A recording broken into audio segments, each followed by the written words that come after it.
bien. En ce qui concerne cette partie-là, c'est la suite de la partie des exceptions qu'on avait vu auparavant. Et donc cette partie sera consacrée à ce qu'on appelle les transactions et les fonctions et les procédures. On va essayer de voir leurs utilités, leurs définitions et leur façon de manipulation. Alors commençons tout d'abord par une petite introduction à ce qu'on appelle les transactions. Donc une transaction est un bloc d'instructions LMD, qui est basé sur le langage de manipulation de données. Alors permettant de passer la base de données d'un état cohérent à un autre état cohérent. Donc c'est ça ce qu'on appelle une transaction en général, et ça s'utilise généralement dans les banques. Alors lors d'une transaction, si un problème matériel au logiciel survient, alors aucune instruction se trouvant dans cette transaction n'est effectuée. Donc une fois qu'il y a un petit problème, que ce soit matériel ou logiciel, on fait un rollback, donc on n'exécute pas cette transaction, quel que soit l'emplacement de la transaction où l'erreur est intervenue. Donc c'est l'un des points forts des transactions. Donc il assure carrément l'état cohérent à laquelle on va faire passer notre base de données. Sous Oracle, la majorité des transactions sont programmées en PLSQL. Alors, les quelques caractéristiques des transactions. Donc, une transaction assure tout d'abord la cohérence des états. Donc, passage d'un état cohérent de la base à un autre état qui est cohérent, c'est obligatoire. L'atomicité des instructions sont considérées comme une seule opération, principe de tout rayon, que ce soit on exécute toute la transaction ou on laisse tout. Alors, la durabilité des opérations, mise à jour, perdure même si une panne se produit après la transaction. Et puis l'isolation des transactions entre elles. Donc il y a une indépendance entre les transactions. Alors il existe d'autres transactions particulières qui sont constituées par, que ce soit des ordres SQL et LDD, donc en utilisant les clauses create, alter, drop, etc. Et bien sûr les ordres select des langages de contrôle de données, à savoir grant, revoke, ça concerne la gestion des utilisateurs et des privilèges. Alors, début, fin d'une transaction. Donc une transaction possède un début bien sûr et une fin. Alors, pas d'ordre select, pas d'ordre SQL ou PLSQL qui désigne le début d'une transaction. Il n'y a pas d'ordre. Même le begin d'un programme PLSQL ne marque pas forcément son début. C'est l'un des caractéristiques des transactions. En général, une transaction commence à la première commande SQL rencontrée ou à partir de la fin de la transaction précédente. Une transaction se termine explicitement par les instructions SQL rollback ou bien commit. Ce soit annulé, c'est-à-dire on annule cette transaction, ou bien on commit, c'est-à-dire on valide. Alors, une transaction se termine implicitement à la première commande SQL du LCD ou du LDD rencontré, ou bien à la fin normale d'une session utilisateur avec des connexions bien sûr, et bien sûr à la fin anormale d'une session utilisateur sans déconnexion, c'est-à-dire lorsqu'on ferme par exemple l'utilitaire SQL+ d'une manière anormale, c'est-à-dire on essaie de fermer la fenêtre et non pas d'exécuter une commande qui permet de fermer la session puis la base, c'est-à-dire on force la fermeture ou bien la déconnexion de la session. Alors l'ordre commit, elle est utilisée pour déterminer, plutôt pour terminer la transaction en cours et en appliquant de façon permanente tous les changements.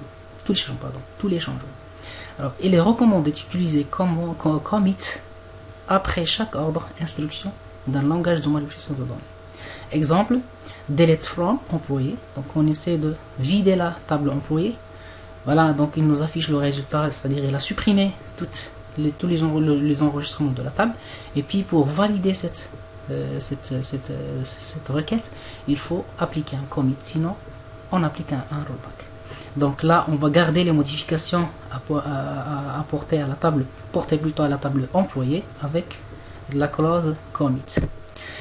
Sinon, il y a un ordre rollback, donc qui permet d'annuler la transaction et restitue l'état du serveur avant le changement. Donc c'est juste l'état T-1 ou bien I-1, c'est-à-dire l'état précédent. Exemple, on essaie d'exécuter la même requête delete from employé, et donc on a supprimé, on a affiché le résultat de suppression. On peut appliquer juste après un rollback, et ça veut dire il va annuler la modification de cette la modification de la table employée. Et donc il va garder le contenu précédent. C'est-à-dire si on vérifie par exemple le nombre d'enregistrements contenus qui se trouve dans la table employée, donc on va voir qu'il s'agit de 11 enregistrements. Voilà, il y a aussi un ordre save point. Là, c'est lorsqu'on veut créer des points de restauration lors d'un script dans une transaction. Alors, il permet d'annuler une partie de la transaction, on n'a pas toute la transaction. Donc, il est effectuer des rollbacks réduits. Donc, on va voir comment on va faire. Donc, on va essayer de faire des sous-blocs dans la transaction. Et comme ça, on essaie de créer à chaque fois un point de restauration. Alors, ajouter des marqueurs de sauvegarde save point. La syntaxe, c'est save point, puis un nom de ce point de restauration, si on pourrait dire. Alors, il y a la validité de la transaction en fonction des événements possibles. Il y a un événement, ce qu'on appelle l'événement, et la validité. Commit, commande SQL LDD ou bien LCD, et fin normale d'une session, transaction validée. Donc, si on rencontre lors d'une transaction la clause commit, ou bien les commandes SQL, les commandes, c'est-à-dire chaque commande d'un langage de définition de données, ou bien d'un langage de contrôle de données, ou bien il s'agit d'une fin normale d'une session. Donc là, la transaction est validée, donc automatiquement on valide, tout est normal.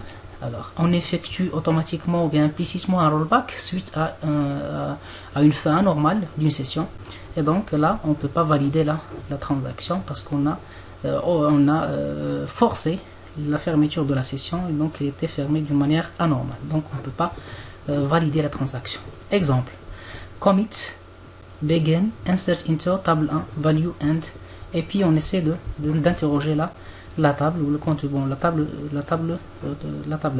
Alors si l'on exécute ce bloc dans SQL+, alors puis on se déconnecte en cliquant sur fermer et on se reconnecte, on remarque que le tuple n'est pas stocké dans la base, pardon, dans la table.